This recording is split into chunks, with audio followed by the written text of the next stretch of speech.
Welcome to Orioles on the Verge. This is Zach Spedden, joined as always by Bob Phil and Nick Stevens, and we have a lot to break down on tonight's episode, including the recent promotions of Samuel Basallo and Creed Willems, who will make the jump to AAA and AA respectively. And we're also going to talk about the looming free agency of Anthony Santander and how the Orioles will proceed with negotiations with their slugging outfielder. We'll look at all of that in tonight's episode, which is brought to you by BetOnline. BetOnline is the world's most trusted betting platform and your number one source for everything football. From the preseason NFL to college kicking off, BetOnline has every stat, every matchup, and even live odds and spreads while the games are being played. Think you know your stuff? Get in our winner-take-all $300,000 NFL Survivor pool for the upcoming season.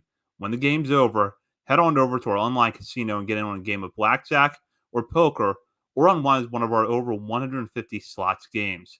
Head to the website today and use promo code BELIEVE, that's BLEAV, and get in on the action. Bet online, the game starts here.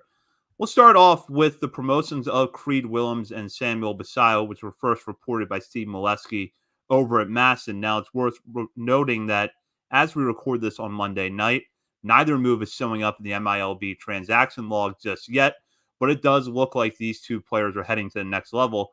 And it comes for both of them a very deserved reward for the excellent years that they have had to this point. I will start with Basallo.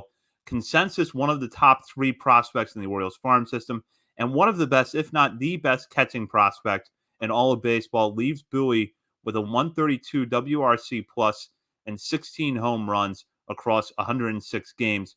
Meanwhile, Willems at Aberdeen had been putting up very good numbers in his own right. 13 home runs with a 122 WRC plus, while walking 10% of the time in 82 games with the Ironbirds this year, making a big leap forward. And a lot of his numbers there from when he struggled at the high A level in 75 games last year. So, Bob, I'll start with you here. I don't think either of these promotions come as a surprise. In fact, you could argue that both of them should have happened sooner. But what are your thoughts on these moves? I'm very happy with them. I think, yeah, like you said, you can make an argument that it could have happened a week or two earlier, but I mean, Basallo gets 446 plate appearances under his belt at AA this year. Just, again, like last year, he's just like a snowball rolling downhill. You love to see that just gradual improvement throughout the year. Ends the year with 9.2% walk rate, strikeout rate under 20%, and a 132 WRC plus as a 19-year-old until a couple weeks ago. So, yeah, it's pretty awesome that he'll be a full month in AAA basically to just show what he can do. And then, yeah, I think he could be the guy that in 2025 is the, hey, let's bring him up for a taste in September of 2025 and let him get prepared to win us a draft pick in 2026. So, looks like the Orioles, they had that streak of number one overall prospects. He could still conceivably grab that title again, but you had Gunnar Henderson win Rookie of the Year. Colton Cowser seems like he's the favorite to win Rookie of the Year. Maybe Kobe Mayo next year, and then Samuel Basallo the year after that. So the Orioles just setting themselves up for sustained success, and Samuel Basallo is going to be a big part of that. Yeah, the WRC plus, my favorite number. 32% above league average, like you guys mentioned, is pretty phenomenal. I really enjoy the sub 20% K rate for Basallo and the near 10% walk rate that he's gotten up to. And that's actually, he had 22 strikeouts and just 2 walks in the first month of the season. Since then, he hasn't hit the 20K mark in any month, and he needs just one more walk this month to have 10 plus walks in each month since that first month of the year. So he's settled in well after getting back in the routine after that injury. Now he's going to get a month in AAA as a 20-year-old. Pretty tremendous experience there. I don't know. I'm looking ahead here. I think he's obviously has 0 AAA at bats at the time of us talking about this, but his birthday is mid-August. I think Bob just mentioned he just had a birthday. It's like 2 weeks ago. Could he be in the major leagues before his 21st birthday? Like, I think that is a very real possibility, especially if he keeps hitting like this. I don't need him to be the number one ranked prospect in baseball. And I think Baseball America is already kind of throwing some cold water on that. I saw it the other day. They were like, oh, the shine's worn off a bit. I was like, yeah, he had one bad month this whole season, and that was July. He had a 688 OPS, but he had the futures game. He's getting ready for that. He's traveling. He's having fun, and then he's getting back in the routine. It threw him off his game a little bit, maybe. But he's rebounded in August this month. He's hitting 363 with an OPS just under 1,000. Again, hopefully that's good enough for some people out there. Just like it's remarkable. Like it's a catcher. This is a 20-year-old catcher. I don't think we can say that enough. He's 5 years younger than his peers in AA, and now he's going up to AAA. And he's still yet to face a pitcher younger than him. And now that he's up at AAA, I don't think he will this year. So, yeah, it's just every time I sit down and I think about Basallo and these numbers, it is truly mind-blowing, no matter how many times we talk about them, because of his age, the level, and position. Just phenomenal season. Anyone complaining about Adley Rutschman and James McCann not being able to control the run game, just watch some videos of Samuel Basallo throwing runners out at second base. Dude has a cannon. Could still use work framing, blocking, traditional catcher stuff, but the arm is there. It would help if the Orioles didn't have a pitching staff where half the pitchers moved to the plate at a glacial pace, but that's a topic for another day. Basallo really, I think the timing of the promotion is good in the sense that he's going to get a full month at Norfolk. And as I say about every prospect, when they're promoted at this point in the year, this applies to Basallo as well. I don't care if he hits 100 or 400 the rest of the way.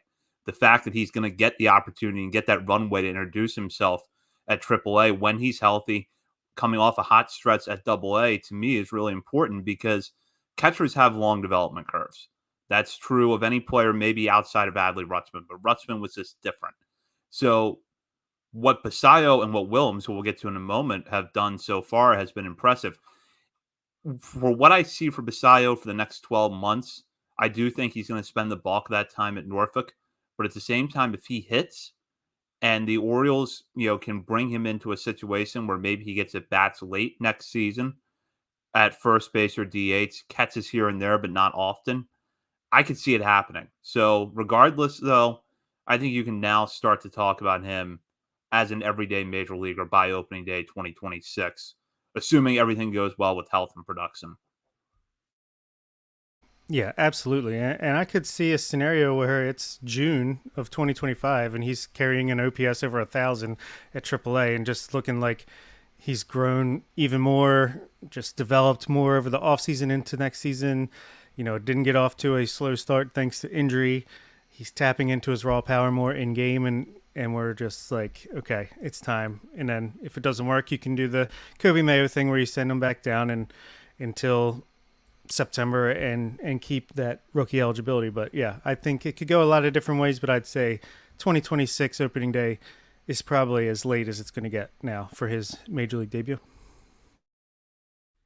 Let's go to Willems now, because Willems is a player who has come a long way in his career, but it has not been without its ups and downs. He got that first run at Delmarva back in 2022 with very little to no short season experience. I think just a handful of games in the FCL before he was promoted there. Struggled there, went back to Delmarva to start last season, tore the cover off the ball for about a month or a month and a half, then was promoted to Aberdeen where he struggled. He went back there this year and really turned it around offensively. The walk rate went up from 8.4% to 10.7%, while the strikeout rate dropped drastically from 27.7% all the way down to 20.9%.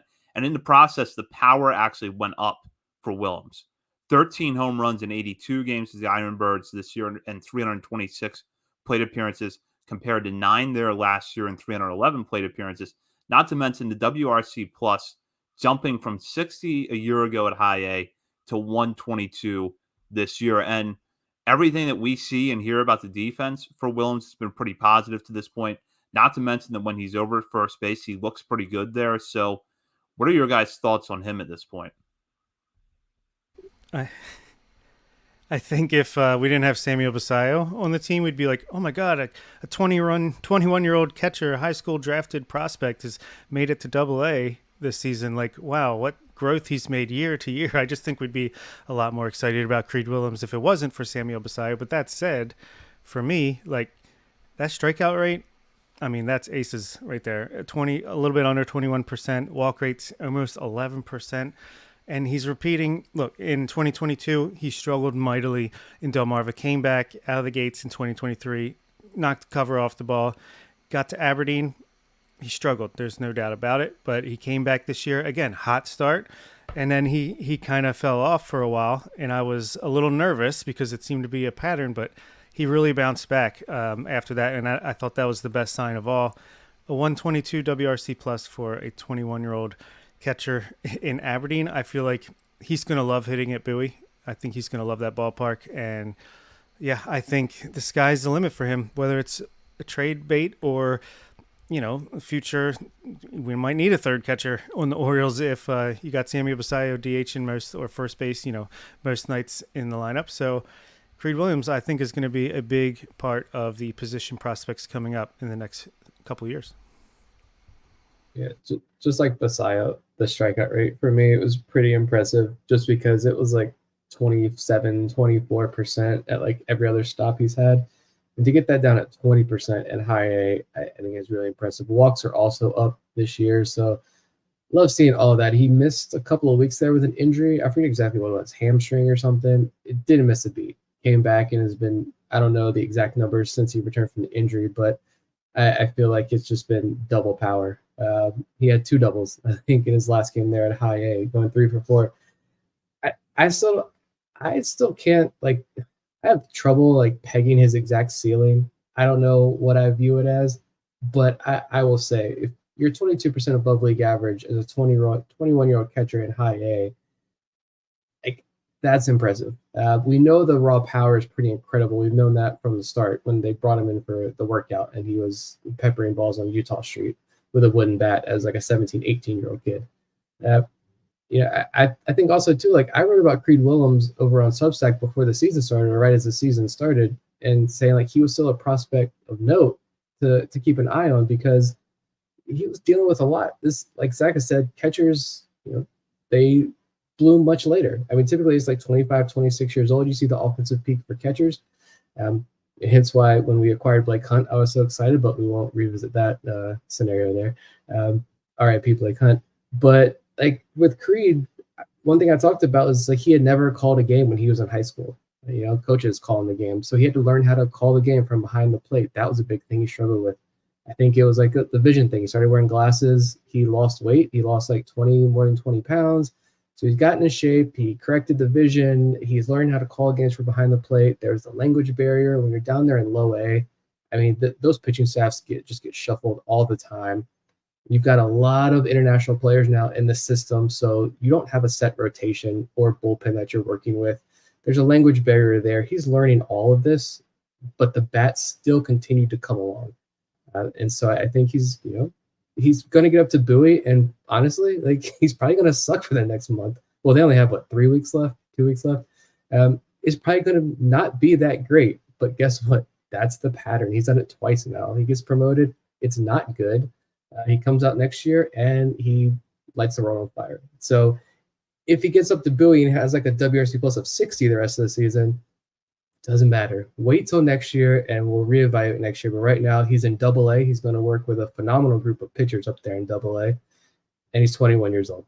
So like if you're a Bay Sox fan, you're going to a lot of Bay Sox game. You're sad you lose a Basallo. That stinks, but you're getting probably one of the more fun players in this entire organization. Clearly someone that fans love. I think I've said this before. It doesn't matter what you tweet on the internet. Like, somebody's going to say something dumb in response. But I don't, like, Creed Willems, whenever you see a Creed Willems tweet, people love Creed. Everyone loves Creed. So I'm glad a new group of the fan base up there in Bowie gets to see him up close and personal now. We'll go on now to the big topic of tonight's show, which is Anthony Santander's impending free agency. Santander reminded all of us on Friday night with his go-ahead grand slam against the Astros of how important he is to this lineup, especially in the middle of a career year in which he's already posted a career-high 38 home runs, which is the all-time record for a switch hitter. He's got an OPS plus of 132, which would be his career high over a full season if the number stays right where it is. And other than the fact that his batting average is kind of low, mostly due to 2 bad months at the beginning of the season, the numbers across the board are really good this year. And on top of that, the strikeouts continue to stay down after some issues with that early in his career. He will be eligible for free agency after this season, as I mentioned. He is currently right now 29 years old, but he'll be 30 on October 19th. So any team signing him is going to have to weigh whether or not to make a long-term commitment to a player who just turned 30 and who has some clear deficiencies in his game, especially in the outfield. But right now, kind of holding steady as a maybe average-ish outfielder with a good arm, but who doesn't necessarily cover a lot of ground. Now, players like this can be tough to make a decision on because if Santander has any sort of drop off or he slows down, the value of a long term contract is not going to look very good. But if he has the type of career that we've seen a lot of players in his position have, where he continues to hit 30, 35 home runs a season into his mid 30s, this is going to be a pretty good investment for any team thinking about signing Santander. But we're going to focus tonight on what we think the Orioles will and should do. And I want to start with Nick here because Nick has been pretty vocal about keeping Santander around for months, going back to before the season started. And I know that there's nothing that has probably changed his mind in the last few months. So, Nick, just start off here. What is the case for keeping Anthony Santander? My conviction in re-signing Santander has only strengthened with this season. I think just generally, like you said, I have been on this train going back to early in the offseason, not unique in that way. I'm sure there are a lot of other fans that felt the same way.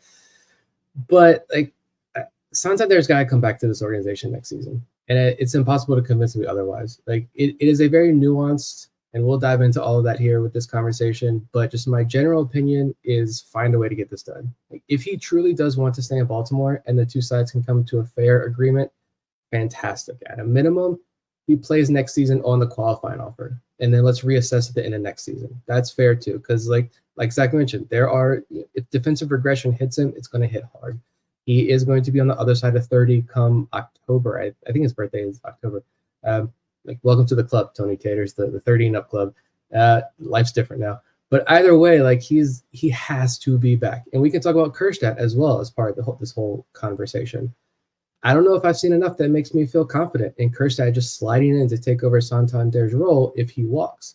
And now, Kerstad, he's missed significant time with this concussion with 0 updates in weeks now. But with Santander, just generally speaking, despite all of he sucks on Twitter, and I've got all the screenshots ready to go. Tony's at 38 home runs with a 129 WRC plus. He's striking out way less than last year, maintaining a pretty steady walk rate, which is up from where he was, 2-3 years ago. He was living in the 5% range. It's up, between 8-10%. Again, it's a nuanced conversation. There's a lot to think about. There are a lot of different red flags, ownership, the roster construction as it's set up right now. But I'm 100% on get a deal done, bring Taters back. This guy, he's reliable. This is one of the most reliable bats in this lineup. The kid doesn't like to hit it in cold weather in the first month or so of the year. I can deal with that. Let's just, when the weather heats up, so does he. He's going to push 45 home runs this year. You need this bat in the lineup moving forward. Yeah, completely agree. Bare minimum, like Nick said, you have to bring him back on that qualifying offer. So you have to offer the qualifying offer to him. If he accepts it, fantastic. If he declines it, I'm signing him to a 3 to 4 year extension just because, I actually think the defense has been better this year than it has been maybe in at least a few years. He's not going to win you any range awards, but he's going to make the catches that he gets to, and he takes good routes. So I think he can at least be a part-time right fielder at Cannon Yards for a few more years to go. The fact that he's got a 129 WRC plus, strikeout rate under 20%, and his BABIP is 219. I mean, just imagine if he had an batting average for balls in play. I mean, he's hitting the ball. Fly ball rate is 57%, which is crazy. I think, the bat's not going to decline that much over the next 3 to 4 years. So I want him to be here. And even off the field, he brings the vibes. He brings the leadership I feel like, would be a great mentor for guys like Samuel Basallo as the international part of this organization ramps up and gets to the major league level. Like, I think there's no reason not to extend him, or at least do the qualifying offer for one more year and then see how things look at the end of 2025. There were times when I thought Santander should go. That time has passed, and I want him to be here for at least one more season, hopefully 3 or 4. Yeah, there's no harm in giving him the qualifying offer because if he accepts it, great. You've got him back for another year, and then you can you can kick the decision about what to do with him long term down the road. If he declines it and you don't re-sign him, then you get draft pick compensation. So there's really no downside to giving him a qualifying offer. One thing I wanted to bring up too about Santander is that he did have a lot of injury issues early in his career, but he's largely past that now. You go back to 2021, he played in 110 games, and I think for most of that season, he was playing through some stuff, which is why the numbers dipped down a little bit that year. But in the last 3 years, 152 games, 153, and he's at 126 as of this recording on Monday, August 26th. So let's say he probably ends up around 150 or so games again this year. I don't really see any durability issues with him. It's just more so how is that body going to age? And one thing that I think Orioles fans may feel a little bit hesitant about with Santander is that players with similar profiles have gotten contract extensions from the Orioles and it didn't work out. And I'm talking about Mark Trumbo and Chris Davis. I think Trumbo is a little bit better comparison than Davis because I think with Davis, we knew at the time that that was considerable risk. And frankly, I don't think that you're going to see that kind of contract in the game again because of the way things worked out for him and for Ryan Howard. But Trumbo was coming off a career year, got a 3-year extension with the Orioles. That didn't pan out at all. Now, what in your guys' minds would make Santander a little bit different than, say, the 2017 version of Mark Trumbo? He can play defense. He's a little more athletic switch hitter. I think he just melds well with the organizational philosophy and the hitting coaches. I feel like it's just a match made in heaven. I feel like he's not as stiff.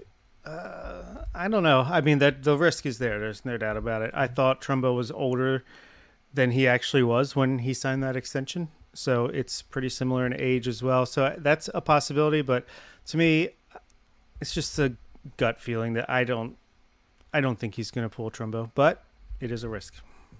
I mean, I think I get all the risks there are very clear and obvious, and I'm not going to argue them at all.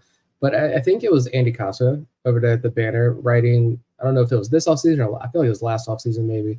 He wrote a lot about Santander's offseason training programs, like switching to basketball, like using basketball as a workout. Like I think Santander is fully aware of the fact that he's getting older and he changed up his workout routine in the offseason, and I think it paid dividends for him. Like I don't see his body breaking down like as quickly as some may assume. And yeah, like that comment there, where'd it go? I lost it. Jeff says Tony will be protected in the lineup also with all of our young great hitters. That's the thing too. Like Santander doesn't need to be the cleanup hitter. Like he doesn't need to be the star of this lineup. You've got Gunnar, you've got Jackson Holiday emerging, you got Colton Cowser sitting up there, hopefully at the top of the lineup, and he continues to take strides moving forward. Like there are other big time bats. I know Adley's really struggling lately, but for a while now. But Adley's going to break out of that funk. Like there's a lot of good hitters in this lineup. Santander doesn't have to be the star of it, but he's going to be a well above average hitter. That like if he's like your fourth best hitter in the lineup, that's a pretty dangerous lineup in baseball. But yeah, I'm not too worried about him physically. And you could move him to first base DH type over there. Like if you need to, we'll see how long Ryan Mountcastle is for the roster. I don't know. I don't want to go down that whole rabbit hole, but like there are options where if he does regress a little defensively, 2 years from now, if he signs like a 4-year deal or something, there are other ways to keep that bat in the lineup and protect him even more. Yeah, I was actually going to bring that up, that he could just see more and more time at first base DH as the years go on. And, He's probably not going to be your 3 hitter for, the vast majority of the extension if that's what they happen to do. But him in the 5 or 6 hole, are you kidding me? That would be some dangerous wood in the middle of the lineup. And there's really two sides to this coin if Santander does hit the open market, and it's the willingness of other teams to sign him and the willingness of the Orioles to bring him back. And we'll look at both of those in this conversation, but I'll start with the Orioles. In the Mike Elias regime, they have not handed out a long-term contract, really of any sort, whether it's been through free agency or extension. And you would have to think that there's going to have to be some ownership level conversations if you're going to commit, let's say, somewhere in the range of 20, 22 million annual average value for Santander, which right now might be a little bit on the high end, but it's a fair number. So you keep him around. I guess my two questions would be, at that point, are you expecting more ownership to put urgency behind the issue? Or do you think that Mike Elias and his regime are going to look at Santander as someone worthy of that investment, with or without the interference of ownership, to say you have to find a way to keep this guy? I don't think ownership is going to be involved or a problem. I think we saw with the Eflin trade that Rubenstein and company are willing to pony up the dough if Mike Elias and company think it's the right move.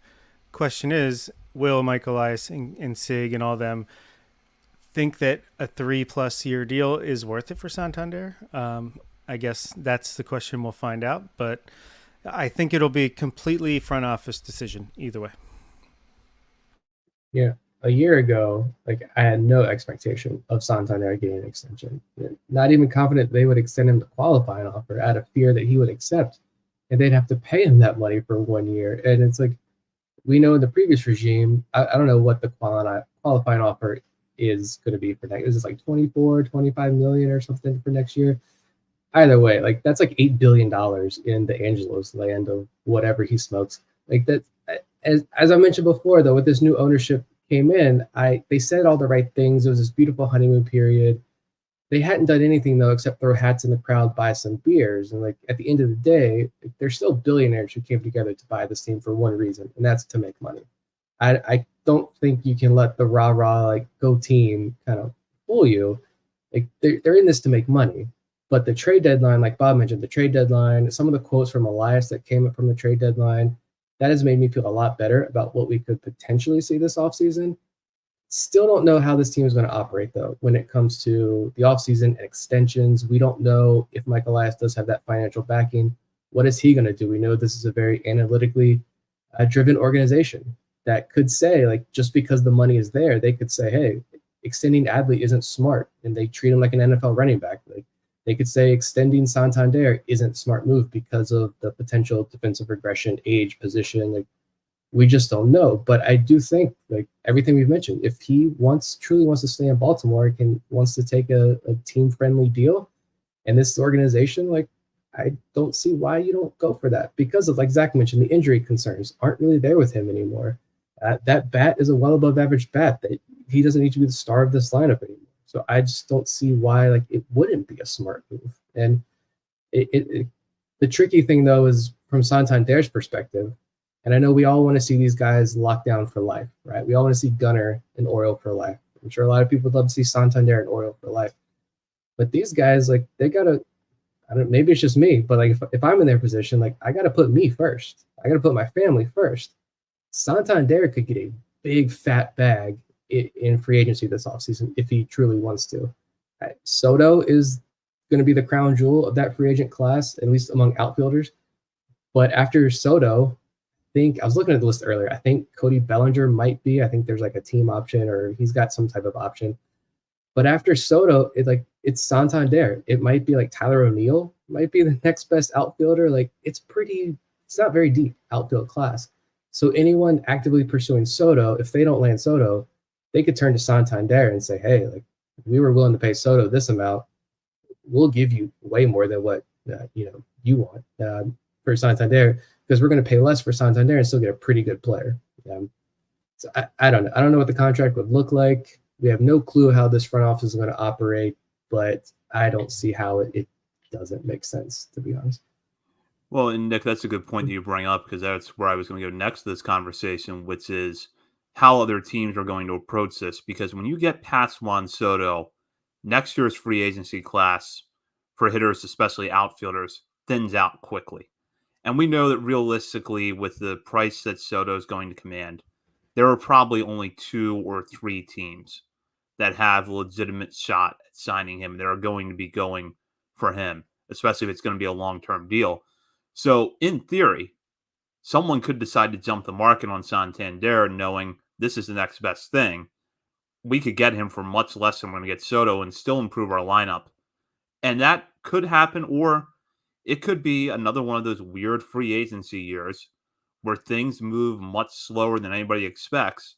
And you have players that going into the offseason were consensus, among the top of their position or maybe among the top 10 to 20 free agents in the whole sport without jobs in late January and early February. We saw this last year, and it's some version of that story seems to have played out every offseason for the last few years. So it's hard to predict. I think free agency is getting harder to predict because of that. But I'm curious to get your guys' thoughts on that. Do you think it's more likely that Santander would go off the open market quickly or that things would drag out for a little bit? I think basically as soon as Juan Soto signed, he would be like the belle of the ball for teams like the Yankees, whoever doesn't end up with Soto. And God forbid if Anthony Santander ends up on the Yankees in the short porch in right field, can't let it happen. So the Orioles have to take advantage of the fact that they get that 5-day window of negotiations before he becomes a free agent. We can't let him hit the open market. The more I think about it, the more it's a no-brainer to bring him back. And I mean, to look at it from the Orioles' perspective, I would think there's even more urgency to get a deal done because not even talking about the free agent class that it drops off very quickly. I'm sure this front office could find the mid-level free agent that kind of fits the mold and could find success. But like, I want all the energy and resources being pumped into the pitching staff because we'd have no clue who's going to be in the rotation next year. One of the guys who we thought was be in this rotation next year is possibly a mid-rotation arm, at least a back-end rotation arm, just got sent down to AAA and gave up 10 earned runs on Sunday afternoon. So like this pitching staff needs to be addressed. And you talk about other players in this organization. Like there's a ton of outfield depth in the minors, but that next wave, it's not ready yet. Like maybe Judd Fabian, he's the closest because he's in AAA now, which he had a great first week in Norfolk. Love to see that. But like he's going to take some time before we get a more clear picture of what Fabian could be. Like Daniel Johnson's quality depth, but that's it. Hudson Haskin, he's not an option anymore. Dylan Beavers is not a 2025 major league option. That bat just hasn't taken a step forward this year. Other than that, who else is there? Like Vance Honeycutt's played less than a week in Delmarva, and the next group of guys are 19, 20-year-old international kids who are in Delmarva and Aberdeen. So like there's really no one else like waiting in the wings to take over that spot except Kjerstad. And like I don't know if we want to have a conversation about Kjerstad, but I don't know how you guys feel about it. But like I said, I don't feel confident in bringing in yet another rookie. Well, I don't even know what his rookie status is anymore. It's all over the place. But like an unproven player like Kjerstad, when you've got a proven commodity right there in Santander, like I get there's all the data points to the H cliffs, and the H cliff is talked about so much, and it's a thing because it's real and the data proves it. But he's 29, getting ready to turn 30. He's not 40 years old. Like I don't know. Yeah, and I mean, we've seen that you can't just count on a hot prospect, no matter how highly regarded they are. You can't just count on them to come up and immediately contribute to the level that they would eventually do. So, yeah, I think you're going to need at least 1 or 2 veterans, and Anthony Santander is number 1 on the list. I don't know if everyone wants Ramon Arias back for another year. At this point, I kind of wouldn't hate it, but yeah. Yeah, it's tough with Kjerstad because I really had hoped that by now we would have some clarity on that. How soon is he going to be ready for the major leagues to at least be an everyday player? What kind of hitter are we actually looking at? Is it an all-power no contact type of hitter where it's going to be more of a Joey Gallo, or is he going to be more than that? And I still think he's going to be more than that. But unfortunately, because of the concussion issues, we just haven't seen much of him this year. And this is kind of valuable development time because he could either be up in the major leagues, benefiting from at a minimum 2 or 3 days a week in the lineup, or down in AAA raking. And he's not getting that opportunity right now. I will say that I don't think Santander and Kjerstad are mutually exclusive. You could find a way to fit both on the roster if you really wanted to.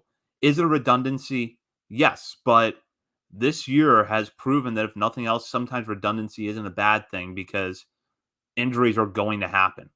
So if you have Santander and Kjerstad on next year's roster, they can find a way to make that work. Yeah, my just thing with Kjerstad was just like I said earlier in the year that when Kjerstad got sent back down to AAA and there was the uproar over that, I felt like that was because the front office knew that there's a very real possibility that Santander may not be back next season, and Kjerstad could be that guy in 2025. So every day at bats in AAA, we're going to be better for his long-term development while Kyle Stowers can sit on the bench and be the part-time major leaguer because like that's who he is. Kjerstad hopefully is not. But now, like, it's been almost a month with this concussion issue. Do we see him back at all this year? Like, I don't know.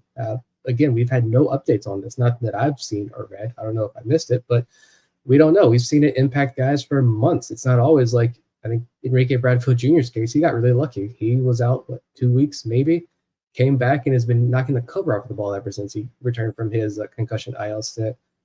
But, we just don't know what impact it's going to have on Kjerstad. And I know he's a bit of a special case because COVID, that 2020 season with being wiped out, that was his final year at Arkansas, then the myocarditis. I know he's been a special case. He still flew through the minor leagues, but he could be 26 years old next season with barely 100 major league plate appearances. He's limited defensively. He's almost unplayable in left field at home. He needs work to play even first base. I can see it going either way. Like I can see Kjerstad getting past the concussion symptoms, having a strong offseason, and having a Colton Cowser-like spring training. We all assumed at the beginning of the year that was Kjerstad's job, and Cowser took control of it. I could see next year Kjerstad taking control of the situation and winning the job in spring. And if Santander's back, like Zach said, it's not mutually exclusive there. We'll figure it out come March, how to get both these guys in the lineup and how to get everybody in there. Or like Kjerstad could be moved in the offseason as part of a trade for additional pitching. I wouldn't hate that either, especially if you bring Santander back. So I don't know. I'd rather find a way to work Mayo's bat back in the lineup in 2025 and get him settled in and put all the energy into addressing this pitching staff because that looks bleak next year. And I don't know, but it's the new thing that I get frustrated to think about because there's so many moving parts. And I would appreciate some more clarity, but I know it's the middle of a pennant race. We're not going to hear anything about any extension talk or anything over the next month or so while the playoff battles are finishing up. Yeah, honestly, I'm starting to lean towards bring back Santander for 3-4 years, use Kjerstad as a trade chip. Not that I wouldn't love to keep him and have his bat in the lineup because I do believe in his bat. He's not like a Kyle Stowers where it's like, oh, it's never going to work out or it's a flash in the pan possibility. I like the kid, but we've seen this team is not going to rely on rookies very much. And like you said, we're going to have Kirby Mayo getting him in at the end of this year into next year, Samuel Basallo behind him. Let's focus on these guys that could be like superstars for the next 5+ years and use Kjerstad to get an arm because like you said, the starting pitchers, we don't know what we got exactly going into 2025 other than Grayson Rodriguez and a bunch of depth, no real like obvious guys, maybe Dean Kramer. So whether it's him or Ryan Mountcastle, who for the record, since June 2nd, almost 300 plate appearances, almost 3 months of baseball, has a 83 WRC plus. That's not going to cut it for a first baseman in the American League or at baseball in general. He's got a 118 ISO in that time. Like, where did the power go, Ryan Mountcastle? So, yeah, There's ways to make this work better next year. You let Kerstad go for a pitcher, Mountcastle. You find a way to trade him for a reliever or a starter or a combination with another guy. You get Santander more action at first base. You make it work for everybody. I know we're going long on this. We still have a ton to talk about in the next part, but I almost wondered too if throwing out all the scenarios there, I almost wonder if there could be a possibility where Kerstad is back next year. He's healthy. He's good to go. You bring Santander back on an extension, and what if Kerstad becomes like the new Kyle Stowers, like a better version of Kyle Stowers, and he's kind of bounced around between AAA and the majors, and he's the up and down guy and a bench guy. Like I don't see that out of the realm of possibility either for his role. Again, it depends on where his development goes, but I don't know. I could see that being a potential option as well. Yeah, absolutely. And I'll wrap up here with this. I think we're all in agreement that we would keep Santander around. What would your price be for doing that? And I'll start with Nick. I don't even know what a comp would look like or anything, to be honest. I don't worry about contract numbers. Just give me the player, and I want to watch him play. You can get creative. Like, I'm sure there's a way that you can get a pretty creative contract where it is, even if you have to dish a little bit more money, like you can find a way to where both Santander and the team have outs at appropriate times. I think that's the kind of contract, though, that you're going to be willing to see. And if this financial backing is legit and ownership is like, maybe you don't have a blank check, but you've got a fat check behind you, and this front office says we do want him back, then we see maybe they overpay a little bit. Like we've talked about before, the payroll is not very large. You can afford to overpay a little bit, and maybe he doesn't live up to the entirety of the contract, but you get 2 good years out of him. It's worth the extra money you're gonna have to spend. Yeah, I was thinking something like 3 years, 70 million, 4 years, 85 to 90 million. And yeah, I think that would do it. It's like Teoscar Hernandez money that he got from the Dodgers, but just over 3-4 years. So that seems about right. And I mean, he did give the Orioles a pretty good break for his final arbitration year. So if he wants to be here, I think that should be plenty to get the job done. Yeah, I lean towards overpaying for a 3 or 4 year deal rather than doing a straight 5-year deal. The other scenario that I would maybe do is a 5-year contract, but like Nick said, there are outs in that deal for both him and the Orioles. So let's say that he hits 35 to 40 home runs in each of the first 2 seasons of that contract, and he thinks he can get a better deal somewhere else. He can opt out. And by that point, some of the outfielders in the lower levels of the system now are going to be ready to go in the major leagues, hopefully. Or the Orioles, after year 3 or year 4, think there's some real regression coming. They opt out of their end of the deal. I think that there are ways that you can be creative with that. But when the offseason does get here, which could be 2 months from now, it could be 6 weeks from now, who really knows? But when the offseason does roll around, we'll talk about Santander again, as well as some of the players who could be implicated, whose status of the team could be shaped by Santander staying around. We touched on Heston Kjerstad and Ryan Mountcastle tonight, but we didn't talk about Ryan O'Hearn. We didn't talk about what Kobe Mayo's role would be in a scenario where you keep Santander and some of those other hitters around. So look forward to that a little bit closer to the beginning of the offseason. We will have more coverage for you, though, throughout the rest of the regular season, including later this week when we break down the end of the Dominican Summer League season and we check in on what is a very competitive race for Pitcher of the Year in the Orioles minor league system. That'll be up later this week. But in the meantime, you can check us out on our many social media channels, including Facebook, Instagram, Threads, X, TikTok, and YouTube. We're also over at Substack, OriolesOnTheVerge.substack.com. And while you're browsing around the internet, be sure to sign up for our Patreon community. You can join for as little as $3 a month. And at the $5 and $10 levels, have access to bonus daily coverage from Bob, Nick, and myself. And as a programming note, we will be giving you our September Top 50 update next week. So if you're a member of our Patreon community, you will have access to that. You'll get the full list, and a bonus episode from us where we will break down the whole top 50. So that's yet another reason to join our Patreon community. You can also have access to exclusive Discord channels by becoming a paying Patreon member. For Bob Phelan and Nick Stevens, this is Zach Spedden. You've been listening to Orioles on the Verge, presented by Bet Online and part of the Believe Podcast Network. Let's see some jerseys. For the live audience, got some jerseys in the mail in between episodes. I want to see what they look like. I got the wrong number for our old buddy Connor Norby, but Marlins, Norby, number 12. Just have to multiply that by 2. That looks good. DH Gate, you're a lifesaver on cost. And the second one is a Baltimore Orioles jersey. City Connect, Mayo, number 16. I think that one's a keeper. So, all right, happy with those.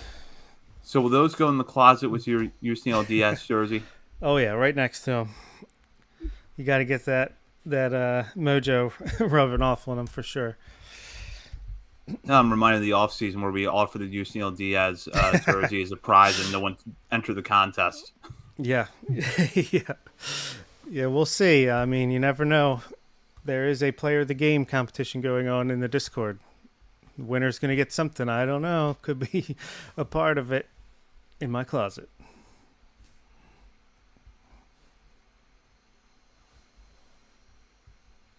Welcome to Orioles on the Verge. This is Zach Spedden, joined as always by Bob Phelan and Nick Stevens. And on tonight's episode, we're going to break down the end of the Dominican Summer League season, as the Orioles had several good prospects on both of their clubs down there this year, and one of their teams finished 20 games over 500 and made the postseason. We will talk about that, and we will also break down what is a very competitive race for Pitcher of the Year in the Orioles farm system. A lot of names in the mix right now with very strong cases, so we're going to dive into that in just a little bit. But first, Orioles on the Verge is brought to you by Bet Online. Bet Online is the world's most trusted betting platform and your number one source for everything football. From the preseason NFL to college kicking off, Bet Online has every stat, every matchup, and even live odds and spreads while the games are being played. Think you know your stuff? Get in our winner-take-all $300,000 NFL Survivor pool for the upcoming season. When the game's over, head on over to our online casino and get in on a game of blackjack or poker, or unwind with one of our over 150 slots games. Head to the website today and use promo code BELIEVE, that's BLEAV, and get in on the action. Bet Online, the game starts here. Now, as I mentioned at the top of the show, the Dominican Summer League season has concluded. DSL Orioles Orange went 38-18, making the playoffs, and lost in the quarterfinals to the Angels DSL squad. Still a really good year for them. DSL Orioles Black, meanwhile, finished 3 games under 500, going 26-29. They boasted several good prospects along the way, though. Now, one thing that's worth noting at the top is that it's not unusual for players to bounce between the two DSL clubs. So some big-name prospects actually had stints with both teams this year. But still, you could look at a DSL box score any given day, even some games where there were some losses, and see something that jumped out. And I think we especially saw some pitchers this year take a step forward, whether it was Esteban Mejia or Keeler Morphe or even a guy like Andy Fabian. But there were some very, very good hitters on both squads this year. Headlined perhaps by what Jordan Sanchez did, posting an OPS of over 1,000 for Orioles Orange. And we'll talk about those players a little bit tonight. But, Nick, I'll start with you. What were your thoughts on the DSL season this year with the quality of prospects that we saw and the competitiveness of the two teams, especially Orioles Orange? The biggest change is we actually have to watch a lot of games this year, so that was fun. I got a bunch of names here. Not a ton, but I've got a big group of names here, and it's going to be fun to be able to talk with them. Like, get your pens and paper ready because you're going to want to jot some names down and just file them away for the future. These are it is the DSL level, right? I get it. It's not everybody's cup of tea, but I think there were some pretty fantastic performances this year. We have more data this year than ever before. We have more visuals than we ever had, which was 0 visuals before. So that was it's a lot of fun. And I think there are some guys here that I know I want to rattle off and talk about that really stood out. That I think, honestly, we see them in Delmarva a lot sooner than typical, as we're already watching Keelan Morphe light up Delmarva. Not light up, but like he's pitching very well in his couple outings down there in Delmarva. I think you see a lot of guys, these younger international guys, join Delmarva. I think there are a few that are like could be in Delmarva next year. Hang on, what is it? Okay, computer freaked out. Computer's not a fan of the DSL prospects, but I think this class is. We're starting to see the top of previous classes really join the upper levels of the minor leagues and excelling. I think there is a whole new wave right behind them that's a little bit bigger and a little bit stronger, to be honest. Yeah, it's been fun to follow. I do agree that it seems like there are more really solid performers. Like, again, that's pretty much most of what we can go off at this point, but it is nice to have that camera there. Hopefully the FCL could do something like that starting next year. But yeah, it seems like a really good class. And I think the Orioles, the black team, had like a few more injuries, and if they didn't have like the top of the line guys like Emilio Sanchez and Steven Martinez were both on the orange team, so they had a little more pedigree. But yeah, it was a great season overall. It was cool for those kids to be able to experience that, and excited to talk about some of the names we have here. I'll start with Jordan Sanchez because this is someone who really caught people's eye with the way that he hit this year. The 18-year-old who was signed by the Orioles out of Cuba in his first professional season had 155 plate appearances, belted 6 homers, posted an OPS of over 1,000, and walked more than he struck out. 23, or actually struck out 31 times compared to 23 walks, but still a pretty good walk rate for a hitter with that kind of power. And he was one of those guys that every day I found myself checking the box score. What did Jordan Sanchez do today? Because it seemed like more often than not, it was 2 for 4 with a home run or a double, or 1 for 4 games with a double and a couple of walks. His bat looks really, really good to this point. What stood out to him? What stood out about him to you guys?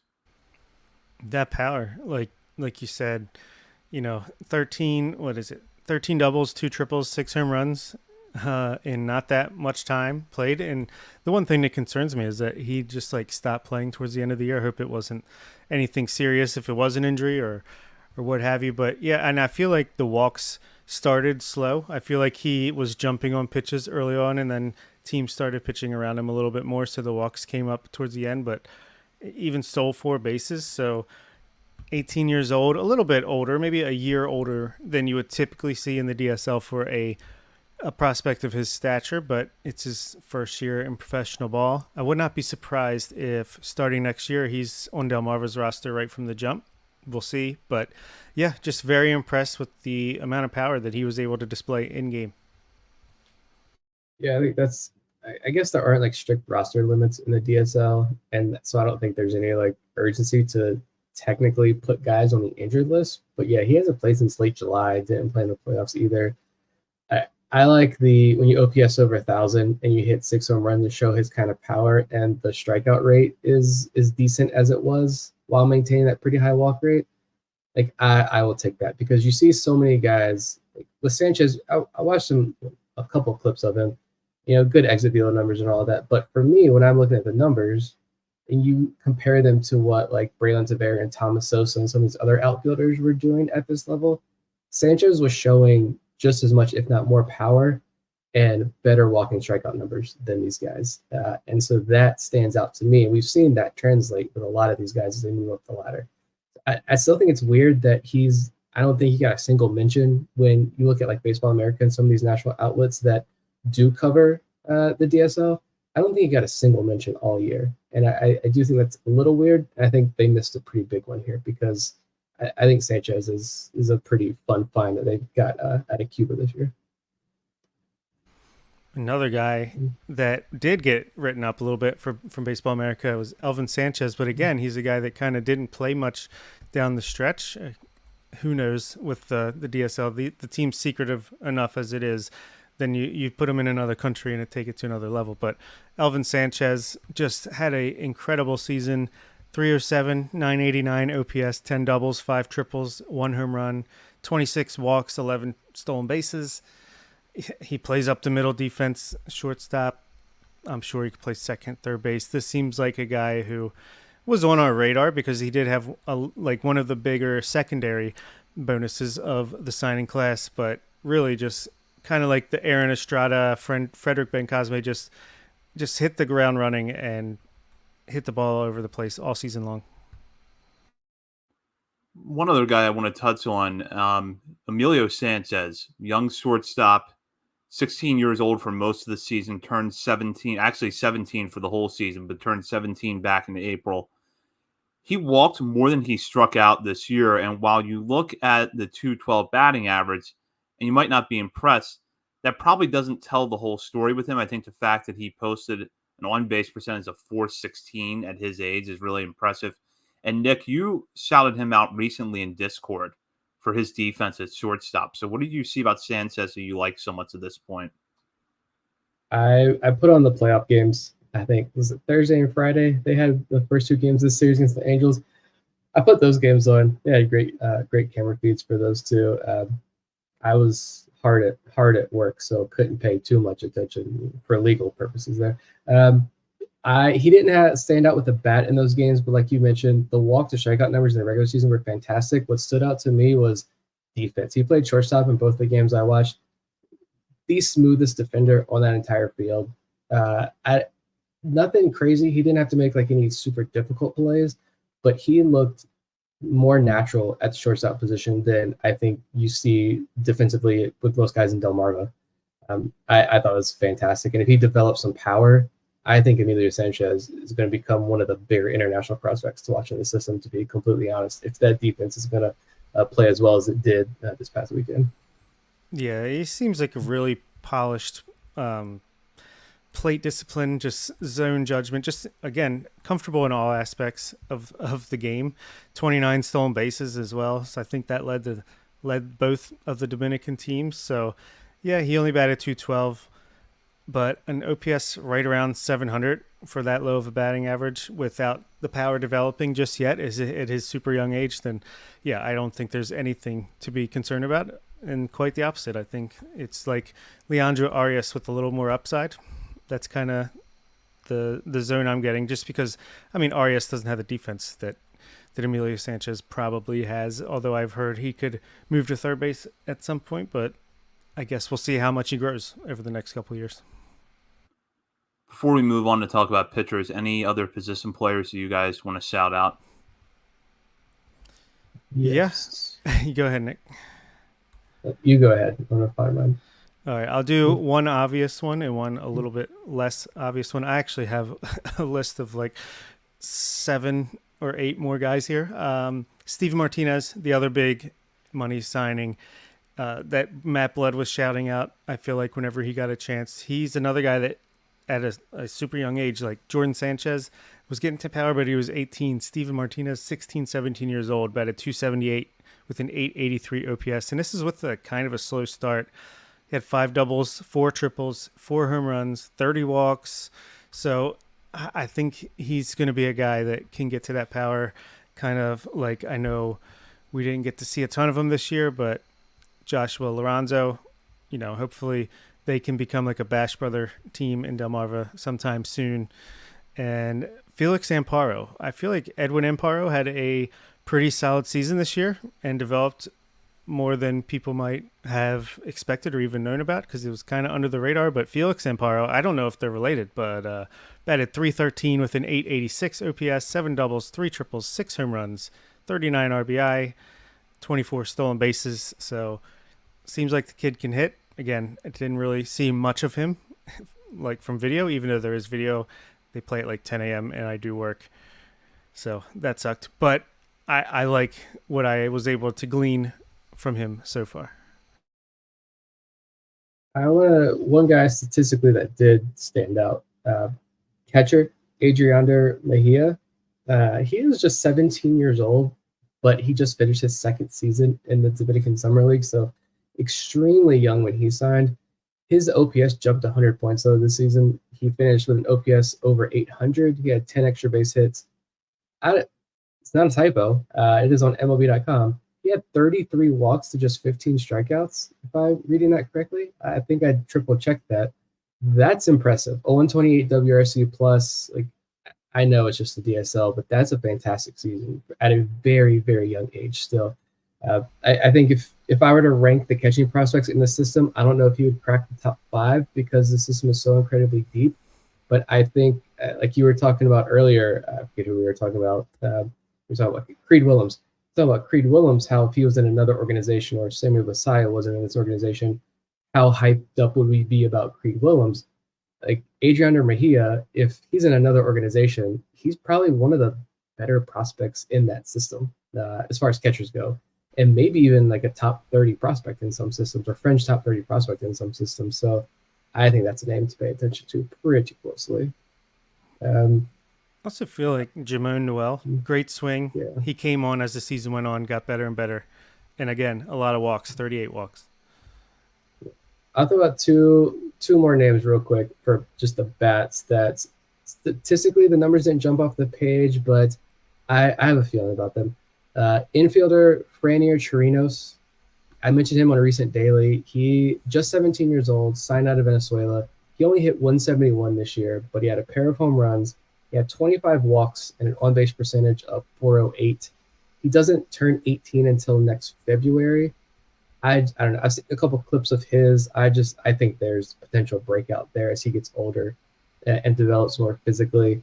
And another very young guy, Sal Gomez. Again, get your pens and paper out, write these names down because you're going to need to remember them. There's a lot of names. But Sal Gomez, he played all year as a 16-year-old this year in the Dominican Summer League. He hit 294, had an on-base percentage over 400. He actually had a really great play defensively. I think he played third base the other day when I was watching. I think he could be primed for a breakout in 2025 and could be in the FCL at 17 years old. Jose Mejia batted 300 with an 823 OPS, 9 doubles, 28 stolen bases. Luis Guevara, second time through, batted 273, 20 stolen bases. And Juan Ortega, 812 OPS as a catcher as well. What do you know? Catchers in this system thrive. We'll go on to the pitchers now. And there's a few hurlers that stood out in the DSL this year, but the two guys that perhaps gained the most steam, at least nationally with prospect rankings, are Keeler Morphe and Esteban Mejia. You've heard us talk a lot about Morphe lately. He was inside of our top 50 during that recent update, and he also made the rare jump straight from the DSL to Delmarva without stopping in the FCL in the middle. 2024 was Morphe's second year in the DSL. He was a 2023 signee who struggled during his professional debut last year at 17 years old, but bounced back in a big way this year. He had a .2 ERA in 22 innings down the DSL this summer while striking out 38 batters and walking just 8 before he was promoted to Delmarva. Mejia, meanwhile, had 27 and 2/3 innings pitched between the two DSL squads with 44 strikeouts to 15 walks and a 3.25 ERA along the way.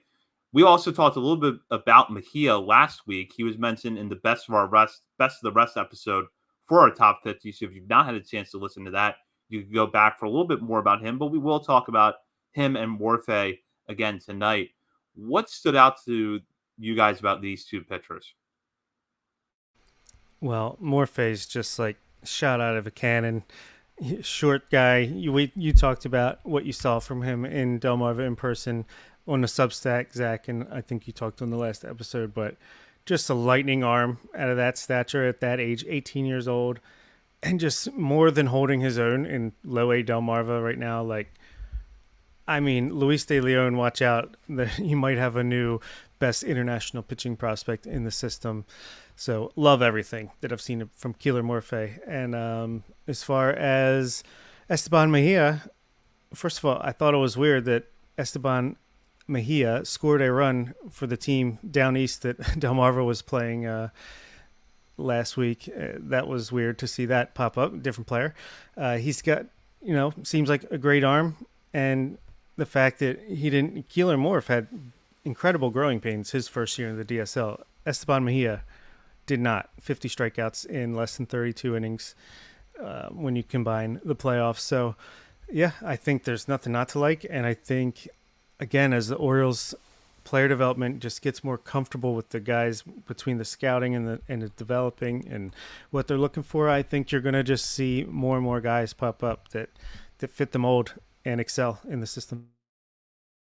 Yeah, Morphe, we've talked a lot about him, but I think we got confirmation from a source who talked to a scout who said, kid's legit. That's all I needed to hear, that confirmation. Any list next year that does not have Keeler Morphe in its top 30 is an invalid list, and you should not pay attention to that. Esteban Mejia, yeah, I think he pitched the other day too. I think he drilled the guy in the head the first, I want to say it's the first batter of the game. It looked kind of scary. I think the guy got up a little wobbly. Dominican Summer League, he stayed in the game. He was fine. And then I think he walked the next guy and then settled in and put in like cruise control. He was sitting like 97 in the first couple of innings. I think he touches 100. Like Bob mentioned, the control was there. So yeah, Morphe and Mejia were top two. There's some other names though down there that I think definitely stood out, and even a couple that got some national attention. I'm trying to find it real quick. One guy who did get a little bit of love was another Esteban Luna. He's 17 years old. He just signed in February of this year out of Venezuela, so a couple weeks after the normal signing period. But it was actually Josh Norris over at Baseball America who was in the DSL to watch the All-Star game, and then I think he went over to Orioles camp, and he posted some footage on Twitter a couple weeks ago. It was a video of Luna pitching up to 92 miles per hour. 17 years old. I'll take 92 miles per hour. 20 inches of IVB, which is very, very good. And a, quote, nasty changeup with field of spin, 2 breaking balls. Struck out 41 guys, had a 1.70 ERA. I think he's a pretty big arm to pay attention to. And another name that I'm curious about was Andy Fabian. I think Zach mentioned the name earlier. He's a lefty. He's 6'4". I watched him on, I think he pitched game 1 on Thursday against the Angels. He's 6'4". He was hitting 93 from the left side. He is a ginormous human being. So there's like no physical projection left. He's also older. I think he's like 21. He's about to turn 22. So there's like no physical projection left. I don't know how much more velo they're going to get out of him. But that size, and it worked. He had a 2.89 ERA this year, 45 strikeouts to 15 walks. So good control, massive human being. I almost wonder if could he be in Delmarva's bullpen to start next year, given his age and the success he had in the Dominican Summer League. I think Fabian is another guy that I'm going to watch pretty closely. Yeah. Jadish. Oh, sorry. Go ahead, Zach. Oh no, go ahead, Bob. I was just gonna say Jaderson Mora is a fun name to watch. He had some decent numbers, but some deeper cuts. Adrian Heredia had a 1.83 ERA, 56 Ks in 44 innings, only 18 walks. And Kevin Velasco, I think it's his second year in the DSL, 1.13 ERA, 59 strikeouts to only 11 walks in 45 innings. So a couple of guys who I wasn't paying attention to until I was like, okay, these numbers are good. Now let's get you to Delmarva and see what you got. Yeah, just going back to Fabian for a moment, I watched a couple of his starts this year, and typical outing from what I could see from him, fastball was 91, 93. He does a good job of generating ground balls. He's got a good curveball. Nick mentioned he is older than most of the competition, and in fact, he's years older. He's 21, and the average age of a Dominican Summer League hitter this year was 17 years and 7 months. So he had a size advantage over a lot of the players he was facing, most likely. Certainly more physically developed and older. But it's not unusual for teams to sign pitchers later than position players. And that was true of Fabian. He didn't join the Orioles organization until this past December. So 2024 was his first year of pro ball. I really liked what I saw from him. He did get a little bit of attention nationally from Eric Longenhagen at Fangraphs, who noted him in the kind of the notes that he puts beyond the main rankings for the Orioles organization. So he does have some helium a little bit nationally, at least if you're looking at Fangraphs. But I agree with Nick. I would love to see Fabian, if we're not going to see him over the final week or two in Delmarva, I would certainly hope that the Orioles consider putting him on the opening day roster there next year, either as a starter or as a piggyback option out of the bullpen. I like to pay attention to these older pitchers that they sign in international free agency that sign like in June or July, like randomly throughout the year, because I almost view them as like these late round college draft picks. They're guys that are like, I'm trying to think of an example of some guys they drafted this year. The names are already escaping me. But I don't know. It's like the Orioles are clearly much more confident in their pitching development. And so if they see a guy out of the Dominican Republic or Venezuela who might be 20, 21, but the stuff fits their profile, like they don't need to spend a ton of time in the Dominican Summer League and they could be fast risers through the system. I don't know. I think he's going to be an interesting name. I had two more names too, just to throw out there real quick. One was another Cuban player that they signed this year, Ray Kelly Ruby. I went through streams to try to find him pitching. I don't think they had him on video at all this year, but so I don't know what he throws. Again, there's some guys who stood out statistically, but when I looked them up on YouTube, they were throwing like 89, 90 miles per hour, so I kind of bypassed them. But Rubio is 18 years old, out of Cuba, signed in June of this year, had 27 strikeouts to 4 walks. Like that you want to pay attention to in the Dominican Summer League. And the weirdest one of them all is Henry Tejada. I don't understand what is going on with this kid's career. He signed at 16 years old out of the Dominican Republic in 2022. He pitched well that year, 25 strikeouts, 15 walks, and ERA like 2. There was enough buzz about his stuff to like write off the kind of a high walk right there in the first year in the DSL. All these guys have it pretty much. He gets suspended for the entire 2023 season due to PEDs, but returned to the DSL this year, still just 19 years old, pitched 18 innings, had 16 strikeouts to 8 walks, and an ERA of 2.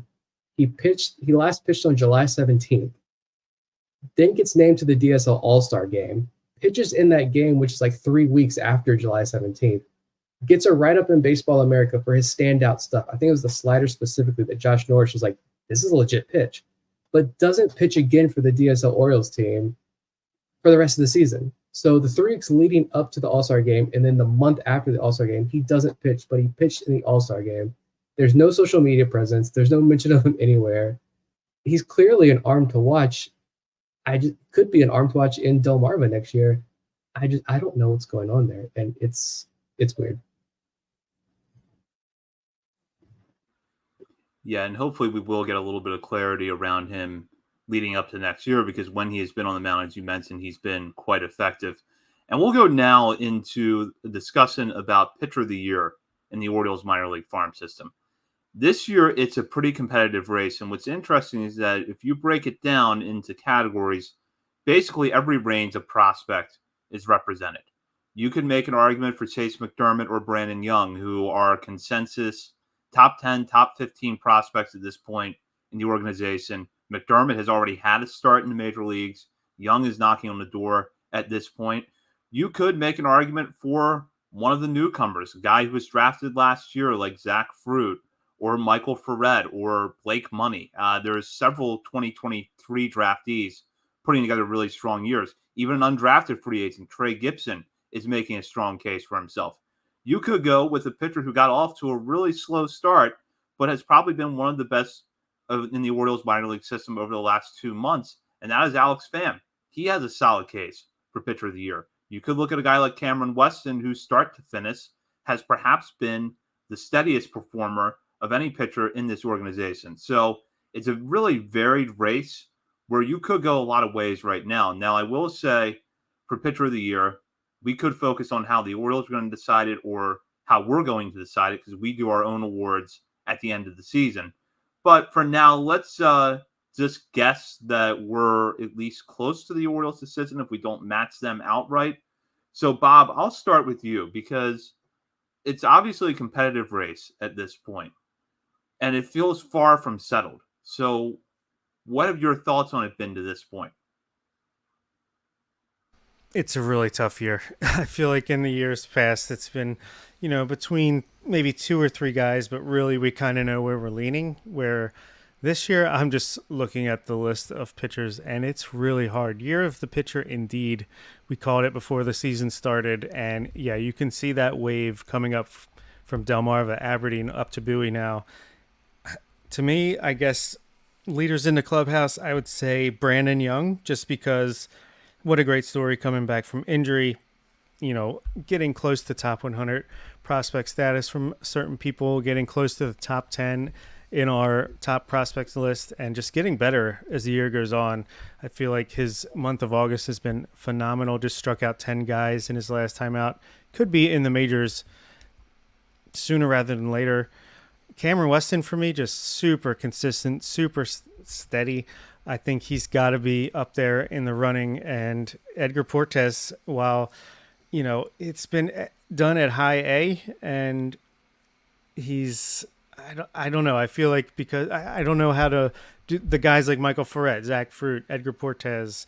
These guys are doing it at a lower level. I don't know how much to put the level of play. So giving a little bit of bonus for the guys in AAA or AA, and Nestor German, I feel like if he was just healthy all year round, he would be probably the front runner at this point because his numbers are absolutely ridiculous. So there's so many names that are in the running for this. I do think that the last month / 2 weeks, depending on which level you're talking about, I think it could decide who gets this award from us at the end of the year. Yeah, I think if we're talking about who the front runners are, who the Orioles will select, I do think the counting stats and proximity to majors, I think, mean everything for that consideration. If it's about development and growth, some of the names you rounded off, it's Michael Ferret, it's Trey Gibson, it's Kieran Morcray, it's Nestor Herman. These guys have completely erupted onto the scene. But as far as who I think could win Orioles minor league pitcher of the year this year, as of right now, I've got a top 3 on my list. Third on my list, I've got Alex Pham. I think his performance over the last month is shot him into consideration. I'm pretty shocked he didn't get promoted with Basallo this weekend, but there's still craziness in AAA. So I guess consistent innings in AA is fine. But in April and May, Pham had an ERA of 6.64. You didn't already talk about this, did you? I'm not repeating anything. Okay. Sorry, I had to dip out for a second there. But Pham had an ERA of 6.64, 22 walks in 42 innings. Since June 1st, he has a 2.78 ERA and 20 walks in 64 innings. He's got the second most number of strikeouts in the entire system, behind only Chase McDermott, who has 14 more than Pham. And considering McDermott's MLB time and IL time, that shows you just how dominant Chase McDermott has been in AAA this year. Number 2 on my list right now, I've got Cameron Weston. I think it's truly remarkable that still no one talks about him. Drafted in 2022, but this is his first full healthy season as a pro, and he's shoving 90 innings between high A and AA, 2.70 ERA, 106 strikeouts to just 26 walks. The FIP and XFIP are right in line with his ERA. I think I mentioned this before. The ground ball rate has tanked 15%, but he's still shoving in AA. He could be one of top 5 in strikeouts in the system by the end of the season. I'm really bullish on him. My current favorite, odds-on favorite to win the award is Brandon Young. I caught the end of that conversation there. 2020 season gets wiped out due to an injury, or not injury, COVID. So didn't get to finish his college career. Then he gets the injury. Tommy John surgery, missed virtually all of 2022 and 2023. Now he's French top 100 guy. He survived the trade deadline Rule 5 purge that Mike Elias ran. He ranks 3rd in the system in strikeouts right now. We've had Lance Brodowski talking about him on the show. We've talked about him for the last 3 weeks in detail. Why do we do that? Because he set himself up for a major league debut. It could be this year out of the bullpen. If not, I don't think that's an indictment against him, in a view that the team doesn't think he's ready, or that the team doesn't highly value him. I don't know. It's going to be tough. I have a hard time seeing them bring up a rookie pitcher, because we've seen what the trajectory these rookies take. So to bring up another rookie arm in this playoff chase when every game is so critical now, I could see Mike Elias continuing to go over that waiver wire to try to find the proven veteran to fill out the bullpen. But I think Brandon Young could do a pretty good job in that role at the end of the year. And if not, come spring training 2025, I think Brandon Young, as long as he's not traded, is in the mix for a starting rotation spot. So I think giving him Orioles minor league pitcher of the year honors would set him up for a pretty nice 2025 season. When we were preparing for this episode, before I really sat down and looked at the numbers, I thought, there's going to be some pitchers in the mix, but it's really a 2-pitcher race between Young and Weston. But as I started to dig deeper, I saw like, oh, there's players you can make a real case for. Nick just made a very strong one for Alex Pham. There's a strong argument to be made for Chase McDermott. I think that you could even look at Zach Fruit in the year that he's had. He has been very good this year. I do think that the Orioles award is going to go to Young because the precedence with them suggests minimum 100 innings and proximity, some combination of proximity to the majors and prospect status. Young checks off every box. And there also seems to be a situation sometimes where a player gets major league time, they don't get the prospect awards. That happened to Gunnar Henderson a couple of years ago. They gave the minor league player of the year award to Jordan Westberg, probably because Gunnar got a month in the majors at the end of the year. You're not going to have that this year with the pitchers because we're kind of past that point already. But I could see where if they're looking at Young versus McDermott, okay, McDermott had the IL time at the end of the year, and he had to start in major leagues. Let's give it to Young. But Weston has just been so good from start to finish that he absolutely belongs in the conversation. And what has impressed me is that he went from Aberdeen to Bowie, which is a really hard jump for a variety of reasons, because not only are you moving up to a level where the competition is going to be better, you're moving from what is kind of a pitcher-leaning, somewhat neutral home park in Aberdeen to a hitter's haven in Bowie. And you could argue when you look at the numbers across the board that Weston is actually better in Double-A than he was at High A. Strikeouts are up, walks are down. That's all very encouraging to me. Maybe if the Orioles want to give him that award that he's earned, maybe he can start getting some more national respect heading into next year. But yeah, there's a long list of names, and it's fun to think about considering 2 years ago, even no one believed in these pitching prospects, and now there's a ton of them. Yeah, and as Bob touched on, you could make an even have an even longer conversation if you were to go down to pitchers that have only had 60 to 70 innings this year. So guys like Herman, Riley Cooper, who's had 80 innings at Delmarva, has had a nice year. So there's a lot of players that you could make a case for that just haven't had the time on the mound that pitchers like Weston and Young have had. Young's already at 90 and 2/3 innings pitched. Weston is at an even 90. Pham, meanwhile, leads all Orioles minor leaguers with 106 and 2/3 innings pitched. Zach Fruit right now is second with 99 innings. So we're probably going to have a few pitchers cross that 100 innings threshold before the season ends, but something to keep an eye on down the stretch, because while I think there are clear favorites in this race, it is not finished yet. It's not decided. And with that, that does it for this week's episode. We will be back next week. In the meantime, should we do our final segment? Oh, that's right. Yeah, we're going to get into our final segment. This has been a little kind of come off and on the shows lately because of the topics we've had. Last week, we had an episode that was devoted to players who just missed top 50.